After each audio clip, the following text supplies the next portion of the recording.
Ja, definitivt. Og allerede da Johannes Tingnes Bø ankom stadion her for ikke så lenge siden, så var det gåsehudjubel fra de nesten 20 000 på tribunene her i Ruhpolding. Det var jo en spesiell dag i går for han. Hvordan tror dere han har klart å nullstille? Jeg håper jeg har fått switcha over moduset til skiskytingen etter den pressekonferansen og den litt emosjonelle dagen i går. Så han er jo en mann som er ekstremt god på å finne riktig fokus, så håper vi virkelig at han har lagt det bak seg og er klar for dagen i dag. Ser du på han som den største favoritten i dag, Marte? Selvfølgelig. Når Johannes Tingnes Bø er til start, så er han som regel den største favoritten. Og er det noen som klarer å stille om hodet fra alle de følelsene han gikk gjennom i går til å være helt klar i dag, så er det han. Det er et spesielt sted her, å gå sitt siste renn i Ruhpolding. Hvordan er den følelsen? Han kommer nok til å kjenne litt på det, men jeg håper han nyter det. Nå er folk møtt opp, og de kommer til å hylle han hele løpet i dag, så jeg håper han tar det til seg og rett og slett får energi av det. Ja, og det er ikke lenge til nå. Han må være klar til denne fellesstarten.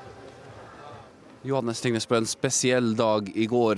Hvordan har du klart å nullstille til dagen i dag? Ja, det er veldig store spørsmål i dag, og det har vært vanskelig på en måte å tenke på noe annet. Så det tror jeg bare resultatet vil vise, tror jeg. Det blir spennende, men en ting er sikkert, og det er at startskuddet går halv ett, så da gjelder det å være påskrudd. Hvordan har du jobbet da, mentalt for å forberede deg på at du skal gå en fellesstart? Jeg skulle ikke si jeg har ikke brukt så masse energi på den. Jeg har prøvd å fordøye gårsdagen. Det har vært en innholdsrik dag med en enorm mengde fine tilbakemeldinger. Og det var jo et stort valg, men det var godt å få fortalt om det. Og så tror jeg vi har godt av å få gjort unna det løpet her og få noen rolige dager før vi er i gang igjen neste helg. Hva ønsker du å utrette i dag da? Ja, det er jo å være påskrudd nok da. Det er jo kanskje det som blir største utfordringen, og så holde intensitet og viljestyrke på maks. Håper jeg har batteri igjen til det. Ja, Tingnes Bø virker litt usikker selv, men det er også totalt 7 norske herrer på start på denne fellesstarten, og noen av dem har jo et litt mer press enn andre. Det er helt riktig. Johannes Dale Skjevdal og Vetle Sjåstad Christiansen har virkelig kniven på strupen her i dag. Må nesten vinne for å gå seg inn på VM-laget i dag. Ja, Vetle Sjåstad Christiansen ble jo vraket til Oberhof-rennene. Han er inne her i dag fordi han er inne på fellesstart. Hva tror du han kan levere? Nei, Vetle Sjåstad Christiansen har jo vist tidligere da, at han er god under press og gjorde det samme i fjor. Og vant da når han hadde liksom kniven på strupen, så jeg har troa på at han er skjerpet i dag og kan gjøre det samme nå i dag. Egentlig virker det som om Vetle bare gleder seg til å gå i dag. Yes, da er vi klare til avreise. Fellesstart, Ruhpolding. Som i år som i fjor, one race to rule them all. Det er et viktig renn for mange av oss udugelige norske skiskyttere. Så det blir herlig å ha litt adrenalin og nerver foran 20 000 tyskere i bakrusen. Jeg gleder meg i hvert fall. Er det noen som liker å ha presset på seg egentlig? Tror du på det? Ja, jeg tror Vetle er en løper som kan få litt energi og kjenne kniven på strupen av og til. Det er ikke så dumt det, så vi får se hva han klarer å presse ut der i dag. Og så har du da Dale Skjevdal som dere er inne på. Begge disse 2 landslagsløperne da må bevise i dag. Ja, de må det. Dale Skjevdal har jo enormt press i dag, og han gjorde en bra normal som gjorde at han får en sjanse til nå til fellesstarten og gå inn topp 3 og sikre seg en VM-billett. Men det blir spennende å se duellen mellom Johannes Dale Skjevdal og Vetle Sjåstad Christiansen nå i dag. Ja, han mistet jo verdenscupplassen etter første helgen i Kontiolahti. Har han gjort det kjempebra i IBU-cupen, bevist at han er i form her nå. Så fellesstartdag, hvordan passer det han? Jeg tror det passer han veldig bra. Han er en god løper, og fellesstart har han gjort det bra på tidligere, men han er avhengig av å skyte bra i dag, og så vet vi det at han kan levere noen knall siste runder, og jeg håper at motivasjonen er i hvert fall helt der oppe til å levere toppløp i dag. Han virker i hvert fall klar selv. Johannes Dale Skjevdal, en dag med litt press for din del. Hvordan føler du på det? Nei, akkurat det presset der føler jeg at jeg har opplevd nå de siste 2 månedene, så egentlig ikke noe verre i dag. Jeg føler jeg har opplevd det verste. Det verste var nesten å komme seg hit, så jeg føler ikke noe mer i dag, men jeg våkner opp litt ekstra skjerpa, det skal jeg innrømme. Hva står på spill for deg, for din del? Nei, det tror jeg alle vet. Jeg må jo gjøre det bra for å helt tatt komme til Anterskjelva og VM da. Det er jo det står om for flere av oss, så det er jo det. Det er det vi har lyst til, og det vi har jobbet for i hele år, så selvfølgelig vil jeg det. Og kort, hvordan kjennes forminuttet da i dag?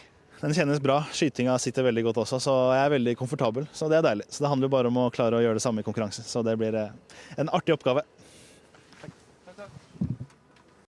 Sendingen fra verdenscupen i skiskyting sponses av Collicare, leverandør av transport- og lagertjenester.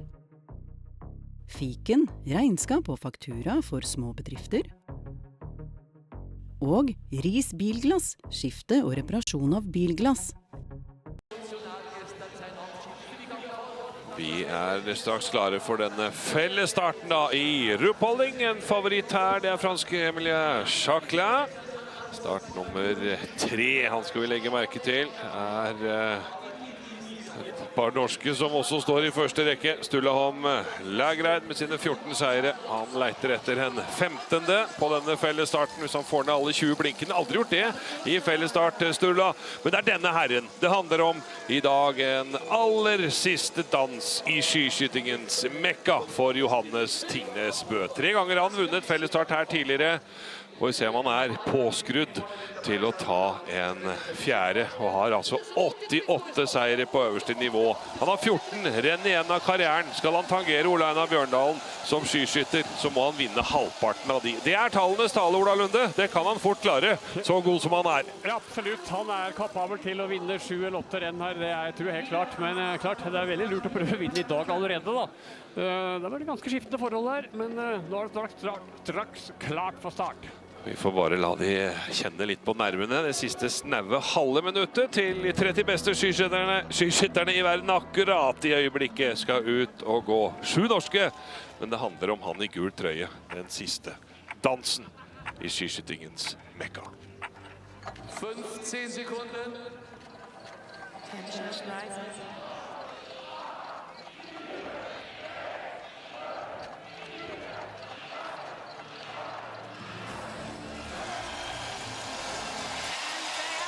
Da føler jeg på mange måter at vi begynner på karrierens siste kapittel for Johannes Tingnes Bø. Når vi alle vet, Emil, så blir det litt ekstra spesielt. Kjente på følelser flere i går når den legenden skal legge av etter sesongen. Ja, og han sa jo at han slet med å tenke på andre ting, og vi får håpe at nå når han kommer inn i rennet her, at moduset kommer over på rennet, og så har vi jo veldig mange andre gode nordmenn på start også da, så vi skal ikke glemme dem. Neida, de skal vi plukke opp etter hvert som de melder seg på med fulle hus på skytebanen, får vi håpe og tro da. Han har altså 88 seire, Johannes 135 pallplasser, 205 ganger vært topp 10. Men tidenes i sporten er det spørsmålet om han blir størst. Det får vi regne ut på slutten av sesongen. Men når det gjelder fellesstart, så har han vunnet også det 16 ganger. Det er likt med Martin for Carl Bjørndalen av 14. Det er de 3 som har vunnet flest i denne disiplinen. Litt om løypa her, Emil. Denne 3 kilometeren. De skal ut og gå 5 ganger. Ja, det er jo mye flatt. Og så er det korte, bratte bakker. Så det er litt sånn... Det er ikke en sånn rytmisk drømmeløype, men du ser de glir jo langt opp i bakken her, da, så det... Jeg har vært ute i løypa og sjekket forholdene litt i dag. Gått på ski litt selv. Marte gikk jo fra meg, men jeg var nå i hvert fall med. Så det var fine skiforhold. Det har vært kaldt i natt. Nå er det noen plussgrader som gjør at det blir jo litt mer sug i snøen nå utover. Kanskje litt sukkerete og sånn, men god gli i snøen da. Omdannet snø som er mye iskrystaller i, som gjør at det glir godt da. En pen og piano start her. Var det full fart på dere, Martin, når du var ute og testet løypa da, eller? Ja, jeg tenkte det var den eneste sjansen jeg hadde for å ta Emil. Det var bare å kjøre på fra start. Jeg har vært og 20-trent litt i løypene her før han kom, så han stivnet fort, så det var en fordel for meg. Så bare. Du, vi har snakket med noen som ikke rakk helt før start her, noen av løperne, og han som slo ordentlig tilbake etter å ha vært litt ute på reservebenken i Le Grand Bornand, storebror. Var nok en spesiell dag for han i går også. er i feltet her, selvfølgelig. Vi skal høre fra Tarjei. Du vant den forrige fellesstarten. Hvilken selvtillit drar du med deg inn i dagens fellesstart? Ja, det var bra du minner meg på, faktisk. For det trenger jeg etter et par bomskudd her på stafetten. Så du redder dagen nå, så nå er jeg tilbake. Det var en spesiell dag i går. Regner med også for din del. Hvordan har du klart å omstille deg og snu om til å konkurrere i dag? Ja, det var en lang dag. Jeg kan tenke meg hvordan det har vært for Johannes. Men det ble masse inntrykk av, selv om jeg visste det. Så er det jo klart når det blir offentlig, så er det jo veldig mange som skal ha tak i meg og lure på hva jeg tenker om det. Så ja, det blir spennende å se Johannes i dag. Det er nok hans batteri som har blitt tært mest på. Vi andre vi skal nok klare oss bra. I dag blir det å gå fort ut i løypa. Perfekte forhold. Hvordan passer det deg? Nei, formen har vært bra, så håper jeg at det svarer godt i dag også. Men skal gjerne hatt litt mer bakker, skal jeg innrømme. Men det er vel bare å henge med og så skyte fullt, så blir det en bra plassering. Jeg skulle til å spørre hva det var det viktigste i dag. Du var inne på noe av det der. Har du noe mer på som du vil trekke frem som er viktig for din del? Ja, kanskje et bredt smil om munnen kan være viktig i dag. Det ser ut som det er mye folk i dag, så skaffe god stemning. Vebjørn Sørum, en fellesstart venter for deg. Hvordan passer det deg og dine ferdigheter? Det tror jeg skal passe bra. Det er jo på skytebanen det blir avgjort, men ja, jeg har en bra siste runde og har lyst til å komme i en duell i dag, og så forhåpentligvis ha freshe bein inn i duell. Hvordan skal du komme deg inn i den situasjonen med duell? Nei, det tipper man må skyte mellom 18 og 20 treff for å være med og kjempe helt i toppen her, så det blir målet. Fellesstart, Formel 1. Hva tenker du om å kjøre racerbil i dag?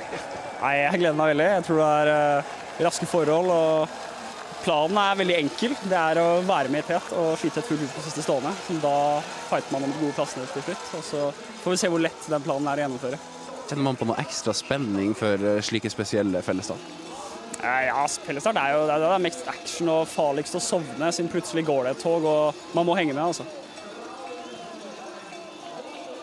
Da fikk vi hørt fra alle de fire, da har vi hørt fra alle i sum da, i hvert fall, fra build-upen her og inn på første runden, for det har vel ikke skjedd så mye som er verdt å legge merke til egentlig, Emil, har det det? Nei, her går det litt som transportetappe første runden her, så ikke så mye som skjer.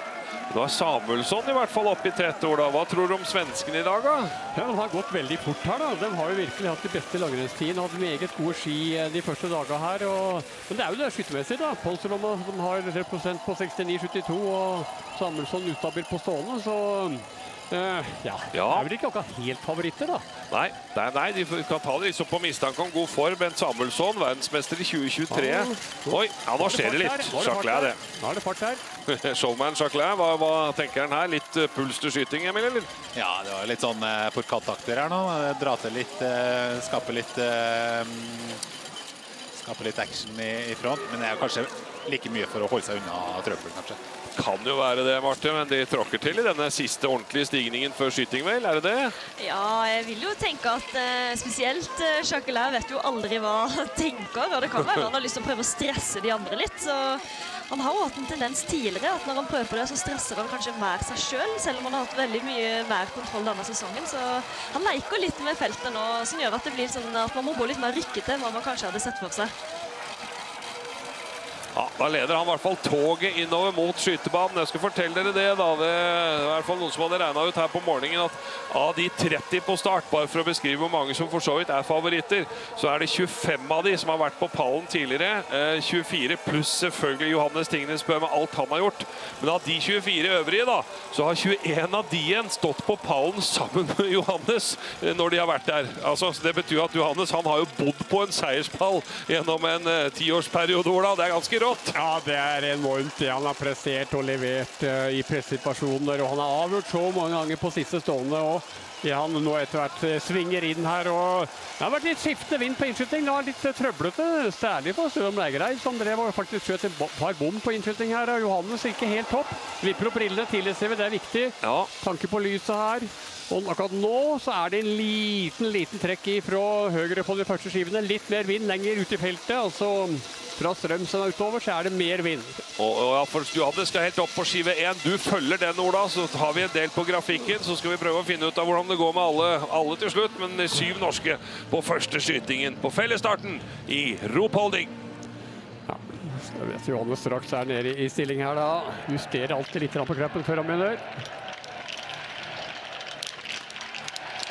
Johannes låg treff. Høyt treff. Treff ned venstre. Og låg treff. Og en bom under hårfin. Sturla for oss en runde. Ja, men Vetle har fulgt, og Dale Skjevdal fikk vel 2, var det det? Ja, og Strømsheim fulgt, ja. Ja, Tarjei Bø er fullt, var alltid på liggende det på storebror Bø, men det kommer et kø ut her nå. Strel og rask skytter, han leder foran Rastogoj, Sjøkla, Samuelsson, Navrat Kyn. Vidroslo Vetle da, er i køen der, Tarjei det samme. 15 mann på 10 sekunder, der går skillet på de som skyter fullt. Det er ofte halvparten klarer fullt hus, altså. Og noen ganger litt flere også på en første skyting. Men Johannes må begynne med å jakte her. 20,2 bak, Emil. Ja, du ser det ikke så langt opp til halen på dem som, av det feltet som skjøt fullt hus der, så kanskje kan de ta igjen det litt tidlig på runden her nå, få en grei reise på andre halvdel av denne runden.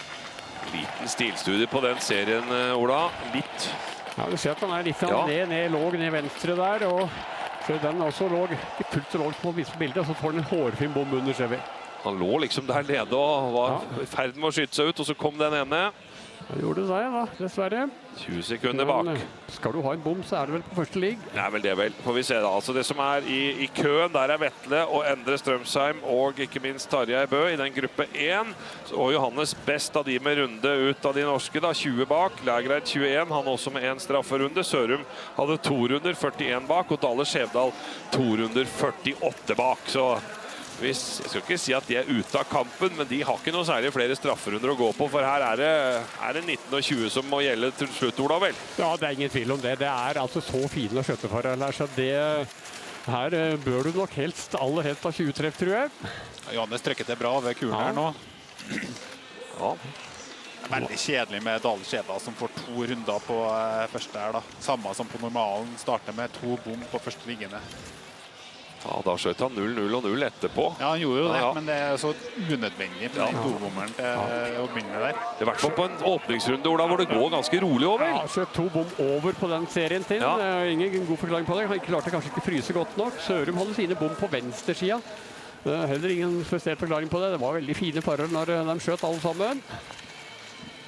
Ja, hva tenker du, Marte? Nei, vi så i bildene at Sebastian Samuelsson i hvert fall ikke var gira på å dra, ville ha Chaglain fram her, så de har vel hørt det at Johannes Stignesbø har fått en bom, og det er nok gira på å holde farten oppe, vil jeg tro, og bytte litt på å dra. Det er nok det, altså. Og så har jeg lyst til å nevne det når det gjelder Samuelsson. Han har gått 26 fellesstarter, en gang truffet 20 av 20, det var når han ble verdensmester i Oberhof. Men de øvrige plasseringene til Samuelsson, de er ganske svake. Han har 7, 8, 9 og 10-10. Så han har stort sett oftere gått utenfor topp 10 enn innenfor, da. Men nå er han med her, og han er i form, Emil. Det er jo viktigere enn hva statistikken sier. Det er vel lov å påpeke. Ja, absolutt. Samuelsson er i bra form, og for han så handler det om å få ned blinkene her, og så er han med. Her er Fioma I her, prøver å henge på Johannes Tingnes Bø. Jeg synes det ser ut som Johannes nærmer seg den halen på det feltet foran her nå. Ja da, det var bare noen sekunder bak ut, 10 sekunder bak halen på feltet. Den kontakten bør de klare, Ola. Ja, nærmer seg jo straks. Ser vi bakerst i bildet der, så vi vel Johannes. Men det er 2 i form. Samuelsson og Chaglain, de stikker litt av gårde fra tetgruppa også. Ja, det er litt overraskende så tidlig i løpet, men kanskje er det bare... Noen tok jo litt drikke der, så vi at det ble litt strekk i feltet på grunn av det. Ja, det er litt varme her, litt sol også i traseen. Ja, så det er forholdsvis langt løp, 15 km på slutten av en 3-renn på 4 dager, så det er lurt å ta litt drikke kanskje underveis. Får bare håpe Johannes da har gjort unna bommen sin nå, for på drøyt 50 fellesstarter, 51 i karrieren med sine 16 seire, så er det altså 20 av 20. Har han gjort 5 ganger, men det er over 5 år siden sist, eller rundt 5 år siden sist. Og på siste stående, Ola, så har Johannes de siste 20 rennene bare hatt fullt hus 3 ganger. Og det tror jeg han kanskje må begynne å ha i dag, skal han vinne, altså. Ja, det tror jeg helt sikkert at han må ha, skal han henge med her. Men samtidig har du vært veldig god til å skyte nok treff da, for å vinne og avgjøre. Det har han gjort fantastisk mange ganger. Men vi er fullt klar over at det er 2 norske. Vetle går kjempebra. Han har press på seg. Tarjei Bø og Strømsheim, de 3 norske i tetgruppa der. Så er Lægreid og Johannes 14 bak, har nesten kontakt her nå da. Sammen med 3 franske, hvor også både Fioma-Ye, Fabien Claude og Eric Perrault er med på det kjøret til Sturla og Johannes. Nå blir det en liten kvartett her også da. Samuelsson, Jacquelin, Giacomel, italieneren med nummer 14, og Rastor Gojev, som gikk så bra. VM-sølv på fellesstart i Nove Mesto i fjor. Han henger på her. Giacomel har jo hatt en dårlig sesong. Altså, det skytemessig først og fremst. Treffprosent på 70 på stående. Da har du ikke mye sjans, altså. Nei. Jeg trodde han skulle bli ganske god i år, men ikke klart å levert ennå. Ser vi bildet her nå da. Han kanskje noen ganger litt offensiv, Tommy. Det tror jeg ikke er en av de. Og det uredd da, Emil, når han går opp i teten i bakken her også. Ja, det er veldig bra. Jeg er enig i at han og Biona var jo to italienere som på en måte skulle ta over litt for italienerne. Han skuffet litt den sesongen her. Ja, det ser jeg gruppa. Lægreid, og de med nå. Tatt inn 10 sekunder på en måte på tet da. De kommer liksom inn i dragsuget der. Johannes og Sturla, begge to gått inn den runden fra første skyting, mens Riet Miller, som går i rød trøye etter andre- og fjerdeplass på sesongens 2 fellesstarter, litt grann mer i bakleksa. 34 bak. Så får vi ta de andre norske ut igjen etter denne skytingen, for nå skal de inn for andre gang til deg ganske snart, Ola, og skyte liggende igjen. Ja, og det i hvert fall inget problem med forholdet. De helt perfekte akkurat nå i hvert fall. Ja, italiensk leder inn her. Ja, det litt moro. Treffprosent 82 på stå da i år. Ja. Ja, han må ha fulle hus her. Giacomel skal han henge med i kampen om en pallplass. Fransk, italiensk, svensk trio. Latvisk også. Rastor Gojes bra på normalprogrammet her, så han i form. Ja, og det helt klart fortsatt helt vindstille. Liten trekk fra venstre fra skive 10 utover. Vetle med, og for Tarjei, Endre Strømsheim, etter Sjåstad Kristiansen, Lægreid, Johannes Tingnesbø. 5 av de norske inne i gruppa her nå, altså når det over 20 stykker, 21 stykker vel 20 stykker det sammen. Ja, Tarjei skrudd fra han legger seg ned her da, litt lenger tid enn de andre.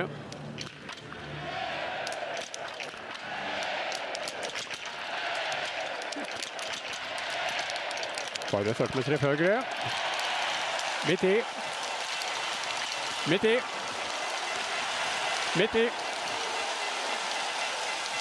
Og bom venstre. Den første bommen i år. Vetle har fulgt, Strømsheim fulgt, og Lægreid har fulgt, og Johannes har fulgt. Ja. Så da det egentlig bare den ene runden der som sender oss bakover med en mann i tetkampen. Jacquelin, Samuelsson, Rastor Gojev, Strelo, Giacomel, Kyn, Burkhalter, Vetle, Sjåstad Kristiansen, Lægreid, Hornig, Tingnes, Bø, Fiomaye, Strømsheim, Otto Invenius, 14 mann på 14 sekunder. Ja, Signe Tarjei, men veldig bra på de andre norske som fyller på serien her. Ja, allerede starter med en bom første 2 treff, da, ny treff, og får en runde på sin serie. 3 totalt. Og Sørum får også en runde på sin serie her da. 3 totalt etter liggende. Det for svart med 70% under disse forholdene. Skal du på pallen, tror jeg? Ja, det hektet helt av. Det ingen tvil om det. Ponselomma også det å hekte av. Ja. Han begynte vel med 2 bom og fullt hus nå, men han 50 sekunder bak svensken.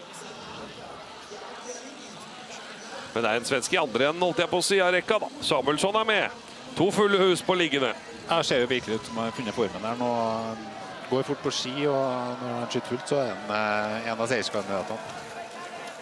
Hva tenker du, Marte? De norske vi fører ikke an på denne runden, men vi i feltet der nå. Vi med, og på forrige runde så synes jeg Sebastian Samuelsson kikket seg mye bakover og til siden og var ikke villig til å dra, og det har han gjort nå i starten. Han virker som han har mye overskudd og har tid til å liksom lese feltet rundt seg, og har bestemt seg for å ikke gjøre noe jobb, bare ligge lett i rygg her nå, så han har bestemt seg for å spare mye krefter på slutten, og kanskje ha litt sånn mentalt overskudd inn til stående etter hvert. Det lov å bruke huet i disse fellesstartene, Emil. Ja, så det jo mye flatt her, og da det ganske høy fart. Du får ikke så mye igjen for å ligge foran og dra, fordi de bak følger såpass lett. Så jeg støtter jo for så vidt det, men nå tar han i føring da. Han hjelper til litt grann. Jacquelin også offensiv der fremme med sitt start nummer 3, og Giacomel. De 3 har gjort mye i hvert fall da. Jacques Samuelsson og Giacomel, Rostogujevs, Strelov og Kühn. Det et par tyske Burkhalter fra Sveits, henger på der. Sjåstad Christiansen og Lagereid med i gruppa. Horning fra Tsjekkia, som hadde 20 av 20 på 20 km. Tingnes Bø med, Fiomaye og Strømsheim. Så må vi ta Tarjei Bø. Han var 27 bak etter den runden på andre skyting. Og Sørum og Dale Skjevdal, de nummer 28 og 29, 1-10 og 1-11 bak, men begge med 3 runder. De får ligge litt på is her når vi har så mange foran. Ja, 2 fulle hus på stå, så kan de gå seg inn topp 10. Absolutt. Må aldri gi opp. Men de ligger på kjøla enn så lenge her hos oss. Vi må passe på topp 15 her nå. Absolutt. Litt avventende til de to. Ja. Jeg ser at Johannes bare ligger i felt der. Han har ikke tenkt å gå opp her nå ennå. Hva tenker vi egentlig om det? Det fornuftig at han ligger der han ligger? Ja, det vel fornuftig det. Ligger godt pakka inn bak i 4., 5., 6. posisjon. Tenker det helt fint. Ser jo ut som på, sånn som jeg leste her, at norskene har gode ski i dag også. De følger lett, og traff på norske smøretime her i sted. Jeg og Marte, når vi var ute og gikk oss noen runder, og de hadde funnet før stafetten i går, da, så hadde de funnet en manuell struktur. Altså det på en måte den siste strukturen som legges opp på slipen for dem som veldig teknisk interessert av skjerene. Så legger de jo ofte en manuell struktur til slutt etter test. Og det var den de hadde funnet som gikk veldig, veldig bra i går, og som de hadde testet fram og var veldig bra i dag også da. 11-12 med den bakpå der, i hvert fall en 12 mann, et godt dussin i teten. Sånn det å gå inn i sånne grupper, Marte? Nei, du må passe litt på det, og gruppa såpass stor at den fortsatt kan skje litt uheld, så...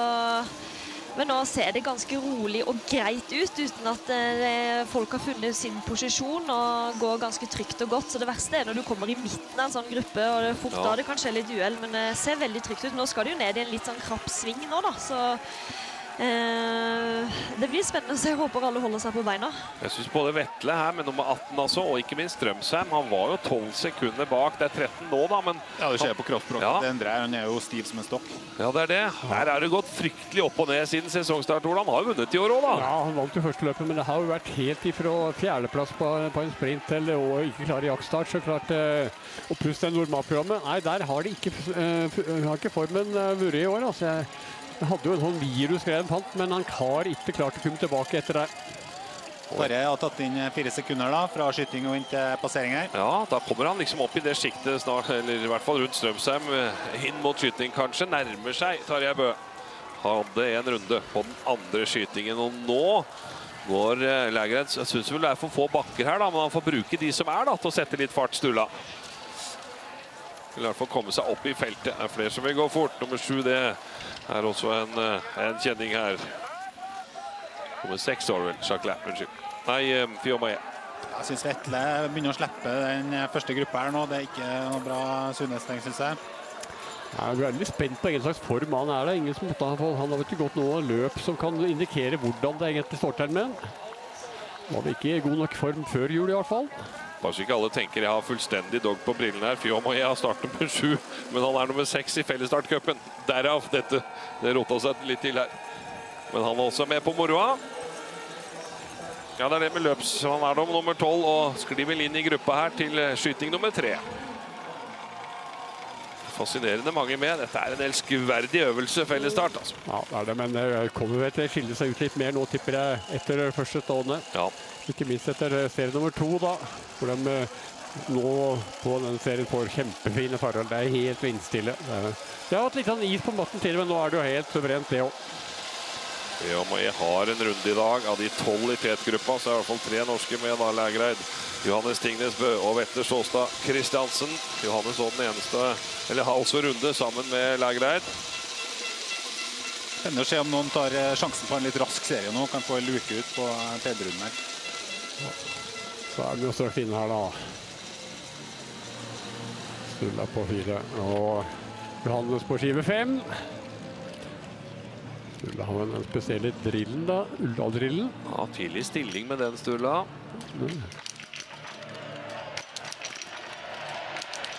Midt i på Sturla. Midt i. Tignes Bø ferdig, han. Kant venstre, kant høyre, treff. Og fullt hus. Det har gått unna med enkelte her. Ja, det var voldsomt. Samuelsen får en runde da. Ja. Og Kuhn 2 runder. Rastegårds en runde. Og så er det Vetle som har 4 treff. Og perfekt serie på Vetle. Strømstein da. Ja, får en bom på tredje skuttet der da. Og ny bom. Nei, da sprekker han. Får 2 runder. Og Tarjei får også en i hvert fall. Ja, og klarer seg med den. Ja, får en runde, ja. Det gikk fort her med Giacomelli og Tingnes Bø og Lægreid. De fikk en liten luke, den trioen, kanskje. Eller Lægreid var 6 sekunder bak. Ja, nå må de jo bare gå. Ja. Altså, for den lille luka der, så er det ikke noe vits å begynne å vente på han Hornig og Fiamaye og Nei, det er ikke det.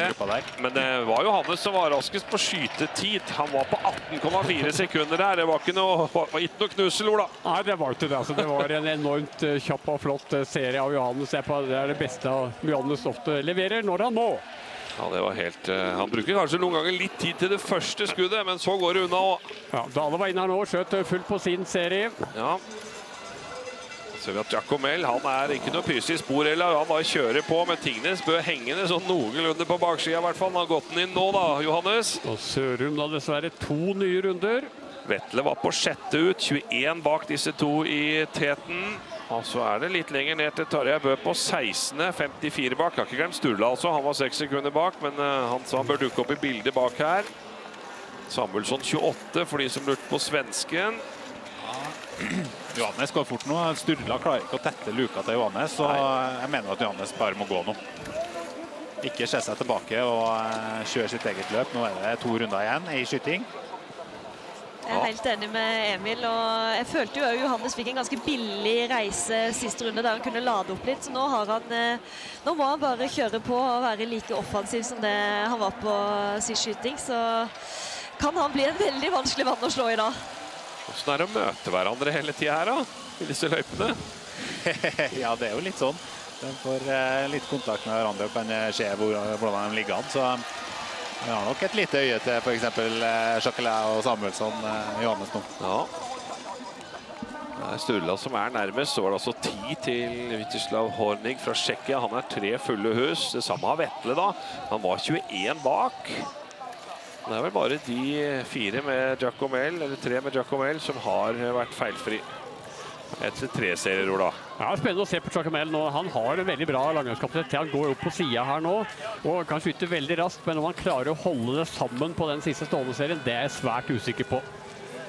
Ja, han får være en joker, han nå. Jeg tror Johannes Tingnes Bø er store favoritten i duellen her. Hvis du vil vite det, da, hvordan han har gått 14 fellesstarter, og han har 2 fulle hus på siste stående Giacomelli, og det er lenge siden. Sist fulle hus, da vi i Østersund i mars 2023. Ellers har det vært 1-1, 3-1, 2-1, 2-2 bom på Giacomelli på siste stående, og nå er han jo til og med i en posisjon hvor han kan vinne.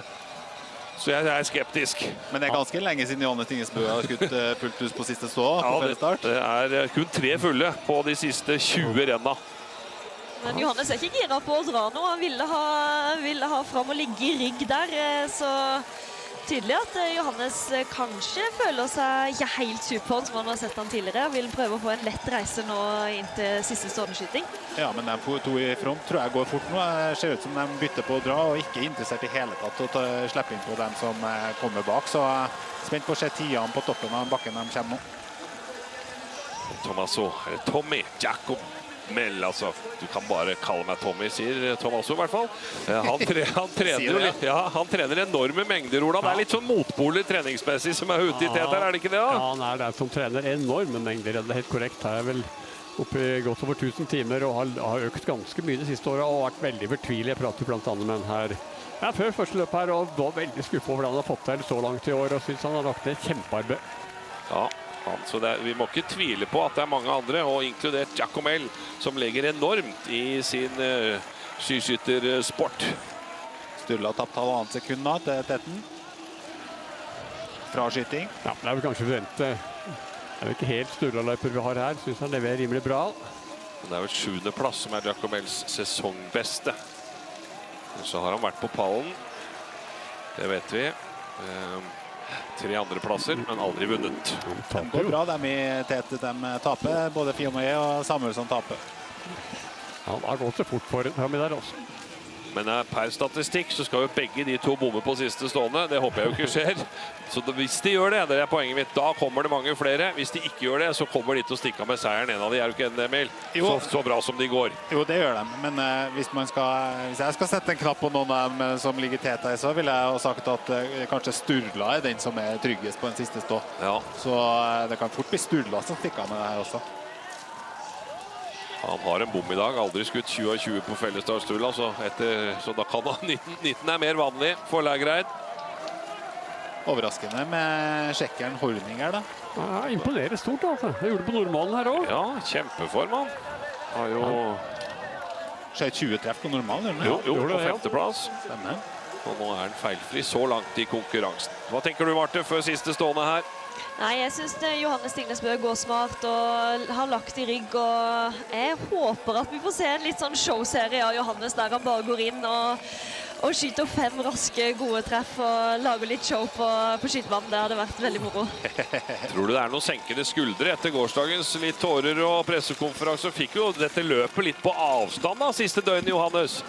Det hender det funker også. Ja, absolutt. Jeg synes han kvikner mer og mer til i løpet her, og nå våkner villdyret Johannes Stignesbø. Dette blir spennende. En aller siste skyteserie i skiskytingens mekka for Johannes Stignesbø. Han kan vinne en fellesstart for 17. gang i sin karriere. Kan ta seier nummer 89. Det er fullt mulig å ta igjen Ole Einar Bjørndalen for Johannes Stignesbø. Han kan begynne i dag. Han har helt perfekte føtteforhold. Det er helt vindstille i Johannes allerede har vippet på brillene sine. Giacomel er først inn på skive 1. Han er så offensiv, Tommaso. Giacomel, han vil bare kline til igjen. 18 sekunder på forrige stående. 19 på Tingnesbø. Så her er det bare å holde på hattene.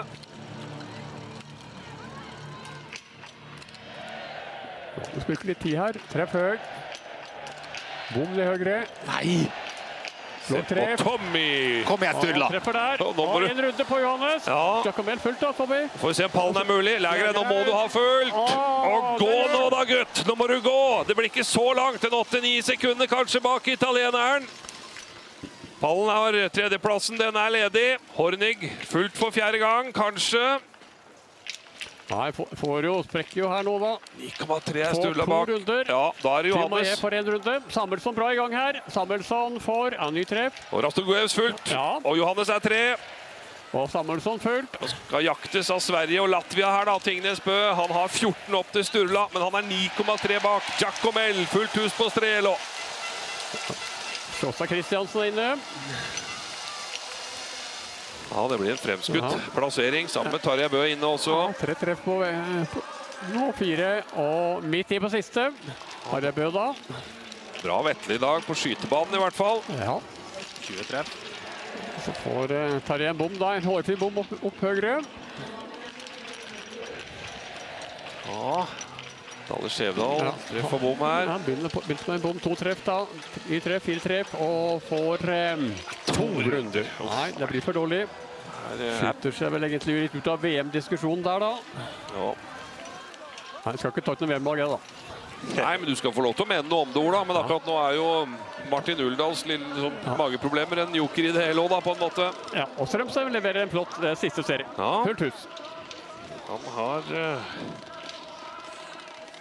2 bom i dag, men denne mannen altså aldri vunnet før. Møter en av tidenes skiskyttere med 88 seire, skulder ved skulder på siste stående, og Tommy, han måker det ned. Etter en ganske begredelig sesong, i hvert fall med tanke på hvor hardt han trener og satser. Ja, jeg synes det var kjempemoro. Jeg synes alt det moro med disse unge fremadstormene som legger ned så mye arbeid. Og jeg ser på som sånn supertalent de siste par årene her da. Skal vi se om Sturla klarer å nærme seg nå da. Han 9 sekunder bak ut fra skyting. Ja, hva tror du, Marte? Siste runden her? Nei, Tommy virker veldig sterkt altså, på den nest siste runden, så Jeg tror det skal bli tøft for Sturla å nærme seg noe her, men man vet aldri. Og jeg må si jeg ble ganske imponert over måten han gjennomførte siste stå sammen med Johannes. Det er ikke bare å komme her i Ruhpolding, stå med gultrøya foran 20 000 publikum. Det var et sterkt hode på siste skyting der. 14 bak Lægreid også var Tingnes Bø. Han skal passe seg litt, Sturla, hvis Johannes er ordentlig rapp på siste runde. Det er vel ikke mulig å gå helt frem hit, for her, hvordan synes du han går da? Jo, han går kjempebra, ser frisk ut, og vi ser jo ennå ikke Sturla i bildet, så der kommer han. Han har kanskje tatt i bitte litt. Ja, kan vi ikke si det da? Jo, jeg tror kanskje det er mindre enn 9, men jeg tror det blir vanskelig å hente dette, altså. Det ser jo småkjørt ut, Sturla. Går bra i bakken her. Mye vilje. Skal passe seg litt, for jeg synes han her går fort. Ja, Johannes går fort. Av 14 bak Sturla ut for skyting. Det er mindre nå. Det er mindre nå. Det var jo denne runden, og 23 bak. Disse beina her da, fra Italia, det skal jo ikke være mulig på 3 kilometer. Må du drikke på siste runde, Ola? Det var veldig spesielt. Han har tid til det, tydeligvis. Det er lett å sitte her og si at han ikke trenger det, men jeg skal ikke si det på det. Ja, og så er han vel raskere enn kanskje Lægreid, eventuelt i spurten, og tror jeg da, men ja, jeg tror greit han spurter ned Lægreid. Han er vel ikke noe spurtfenomen. Vi skal være kjempefornøyd med 2 mann på pallen her. Det var jo 9 sekunder da, fra Johannes til Rastorgojevs, og 12 til Samuelsson. Svensken i superform skal ikke klare å hente Supermann med 12 sekunder. Og italienerne, etter at Vitozzi, som vant verdenscupen i fjor, hvor de måtte kaste, altså med skader og trøbbel, ikke går i år, videre litt innom form, så er det på tide med litt italiensk medvind, vel? Ja, det gjør det absolutt. Jeg synes det er veldig, veldig bra. Og Vitozzis rapport er jo at han har begynt å trene igjen, da, men det er ikke sjanse til å komme i form i år. Det var muskulær ryggtrøbbel som da har tatt det helt ut. Men det er moro å se en italiener, Giacomel, ung og fremadstormende her nå. Ja, en type det er lett å få satsen for. Ja, absolutt. Perfekt timing da, for verdenscup på hjemmebane neste uke. Ja, det er... Det bør være stigende billettsalg. Anter Selva, det er fullt der uansett, vel? Ja, det tror jeg er utsolgt. Det er veldig mye tyskere der, vet du. Det er det. Og så er Sturla 9. 9 var det. 14 hadde du å gå på til Johannes. Det er ikke noe mindre. Jeg tror bare du skal være litt mer bekymret for denne herren, ja, som jakter. Sturla er litt kjørt, da. Johannes tar inn på Sturla kraftig her. Så sa jeg 2 mann på pallen. Han svensken har ikke sjans til å ta en av oss, vel? Det er jo veldig frisk i bakken her, da. Flytte katta. Rastorgojevs litt stiv. Jeg hater nordmenn, pleier Sebon å si. Nå er det 2 å ta, 11 opp til Johannes.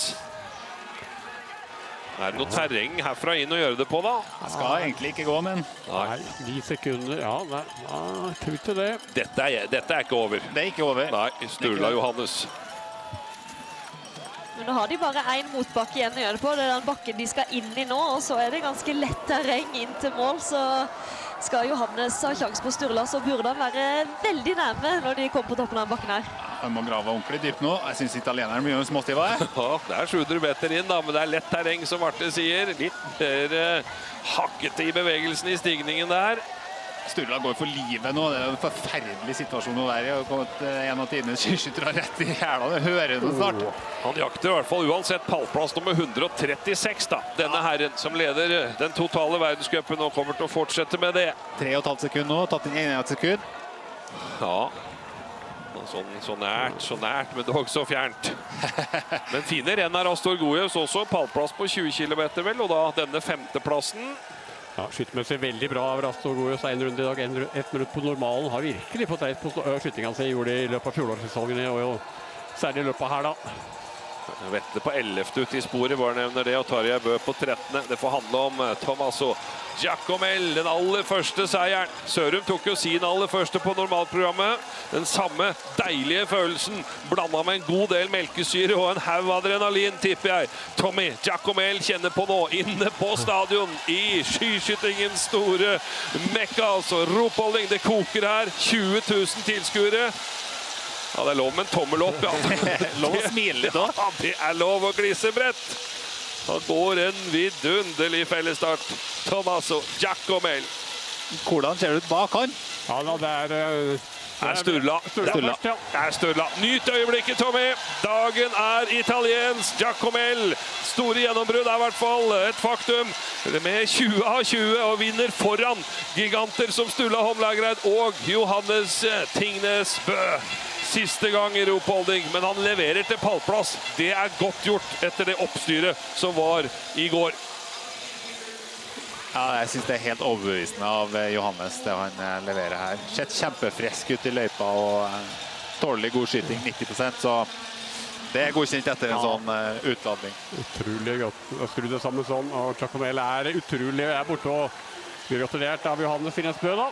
Fjerdeplass til Samuelsson, det faktisk karrierens nest beste fellesstart, hvis jeg har notert alt riktig her, så det ikke så gærent av svensken. Det gikk jo inn på ryken I siste runde da. Gjorde det altså. Det noen som kjenner på litt av hvert av følelser her. Ikke Astogøs 5, ja. Fiomaye på 6. Strelo på 7. De franske satte vi litt til side I dag da. Ja, jeg gjorde det. Det litt overraskende. Jacquelin 8. Og Hornig og Hartveg 9. Oi! Gikk det der ordentlig da? Det så jo ikke bra ut I hele tatt. Nei, jøss. Uff. Ja, det var Perrault og Tarjei, vel. I hvert fall.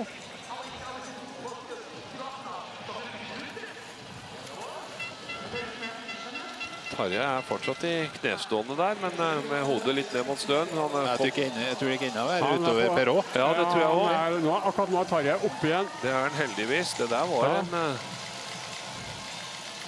Du slo kolbøtte over Tarjei Bø der. Ja, det var voldsomt. Det fort gjort at de jo tøff metall på pipene der, og at det dunker bort I ansiktet, så blir det noen smeller, altså. Det var ikke en skikkelig smell. Han har jo en ambisjon om å vinne fellescupen da, Erik Perrault I år, men... Navrat blir 11, og Perrault 12, og Tarjei Bø 13 I hvert fall. Sitter vel nå da, Erik Perrault her, ja. Ser ut som det går bra. Og Vettle kom inn på en 16. Strømsheim på en 20. Vettle skyter 20 treff, men blir nummer 16, så der spiller ikke kroppen på lag. Nei, det har vært det hele år. Alt for dårlig fysisk form. Ja. Dale Skjevdal vinker, og inne på 24. Ja, Sørum fortsatt ute I løypa. Han skjøter jo fullt på sin siste stående serie da. 5 runder på han. Ja, det riktig.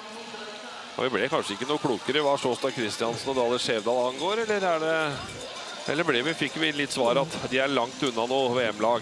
Ja, sjekk ut fra disse A- og B-kriteriene, så det vel langt unna noe VM-diskusjon.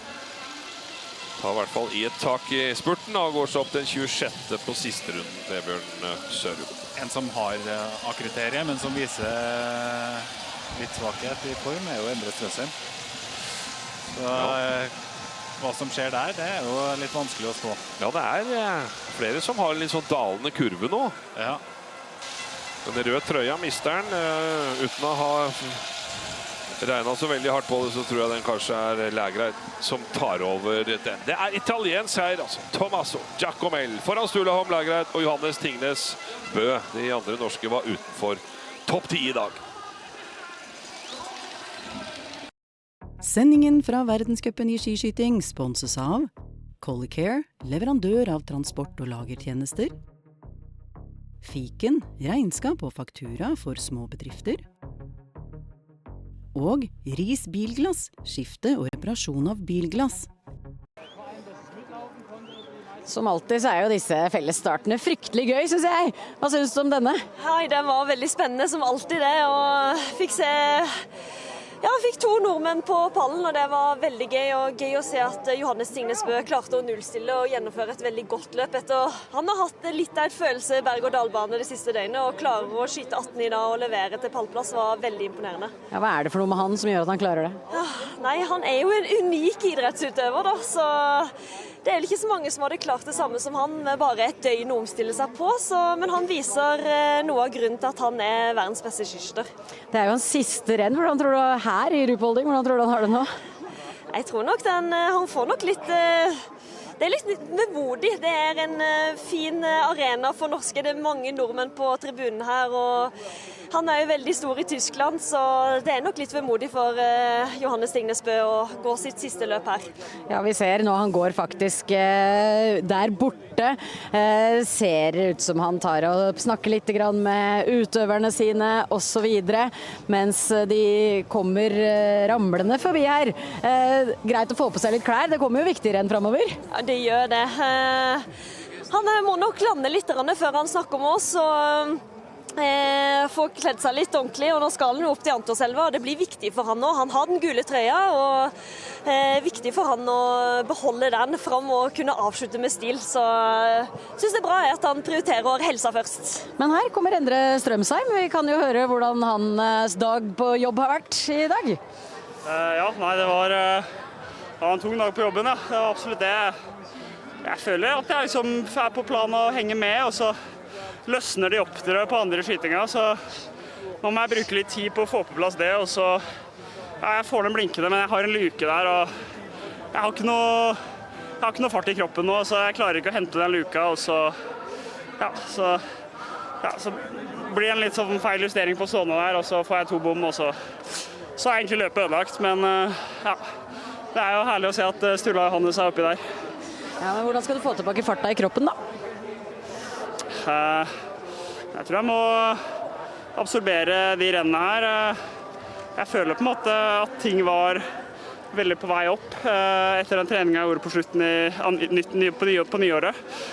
Og så har jeg egentlig ikke hatt noe tid til å hvile, og jeg tror jeg burde absorbert, men det er heldigvis tid til å bygge en ny form før VM. Jeg tror du vurderer å hvile litt ekstra nå? Men jeg må holde meg topp 15 i verdenscupen, så det er litt dårlig med det. Takk skal du ha, Endre Strømsheim. Og her står Tarjei Bø klar, ganske klar i hvert fall. Hvordan var dette? Det var bare en stafetten i hvert fall, men bomma på litt feil tidspunkt. Den nullen skulle komme til slutt og ikke først. Den blir jo på en måte forsvinner litt på første ligg. Og da 1-1-1, det heller ikke for en sånn arena som det er. Det er ganske lett å skyte her. Du spurter inn for en 12. plass, det blir en 13. til slutt. Ja, men den er litt bra fotofinish på. Jeg trenger litt hjelp fra NRK. Når jeg først gidder å ta ut alt jeg har, så skal jeg ha den seieren. Hvordan var det i målgården der? Nei, det var jo han Erik Perrault jeg gikk mot der, så han følte også jeg var først.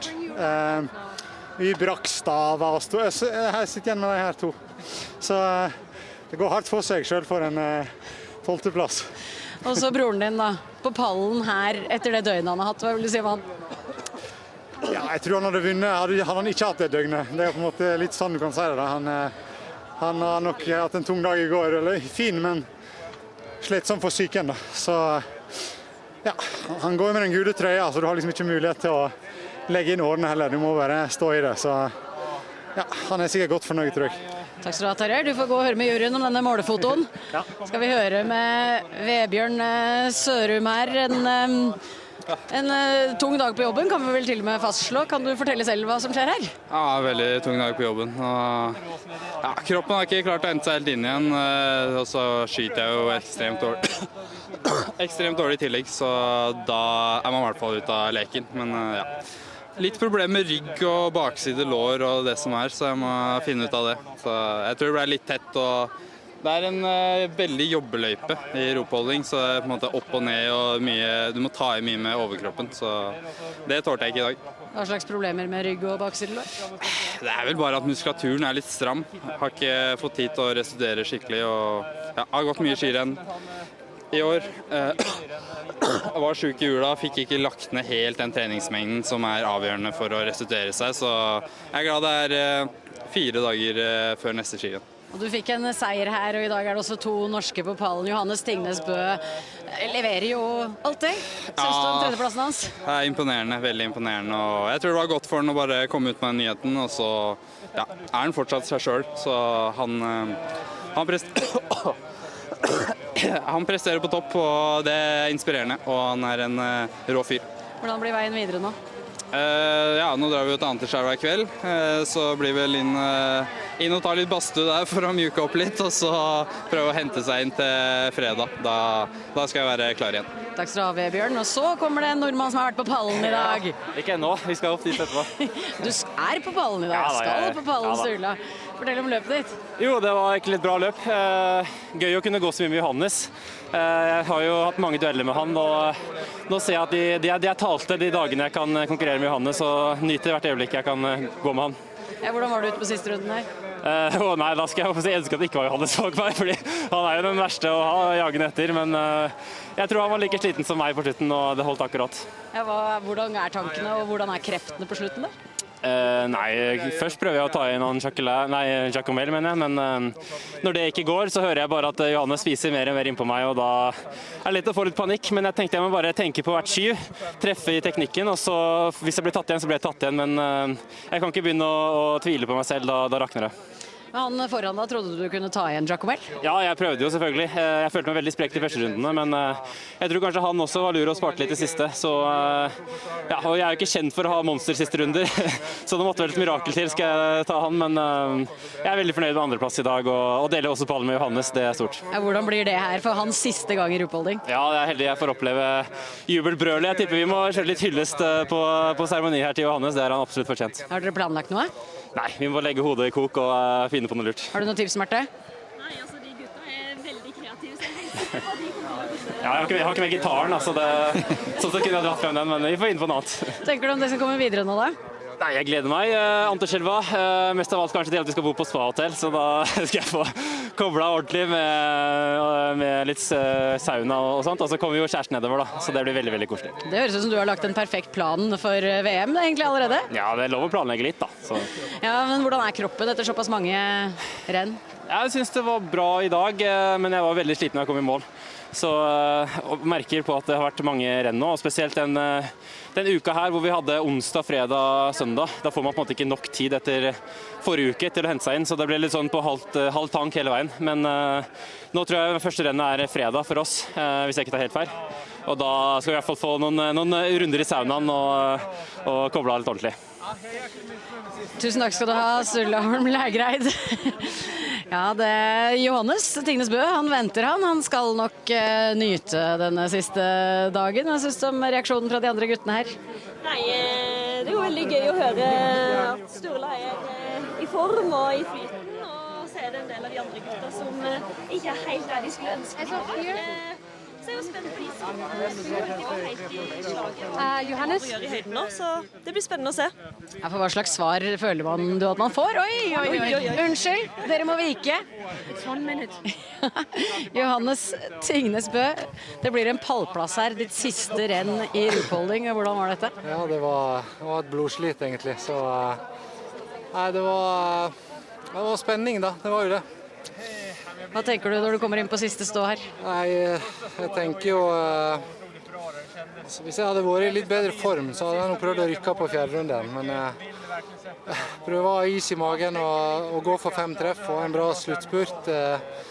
Jeg kjenner jeg nærmere å få 3-bommen fullt hus på siste, så jeg tror det var bra jeg ikke gikk på fortere. Og så er det jo, ja, begynner å nærme meg Sturla etter hvert, men vi er like stive begge to. Det så ikke pent ut, men jeg var mer redd for svensken enn styrken jeg hadde til å ta igjen Sturla. Hvordan er det da? Føles det å klare en pall etter det døgnet du har hatt? Ja, en pall er veldig bra i seg selv, men jeg skal jo innrømme at det har vært masse siste døgnet, så stolt av den pallplassen her. Og dit skal du oppnå, du skal få ta med deg, eller revene skal følge deg bort, maskottene. Takk skal du ha, Johannes, og gratulerer med den pallplassen. Var fornøyd han? Veldig fornøyd, og det har han all grunn til å være. Det var et kjempeløp på han, og klare å omstille seg sånn, veldig imponerende. Hva tenker du, Emil? Nei, jeg synes det var et kjempebra løp. Både på tanke på at jeg hadde litt utlanding i går, og jeg viste jo litt bekymringsverdig form på 20 km. Så hvis han ikke er i form nå, sånn som han sier, så er jeg betrygget med tanke på det som skjer fremover i hvert fall. Jeg synes han så bra ut. Jeg synes han så bra ut. Det er fellesstarter for kvinnene her senere i dag.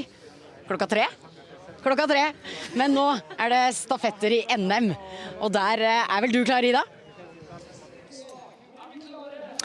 Jeg er klar, Fredrik er klar, og etter hvert så er også Petter Northug klar for å gå første etappe for Strindheim. Strindheim de ble norgesmester i stad med 3 overlykkelige kvinner.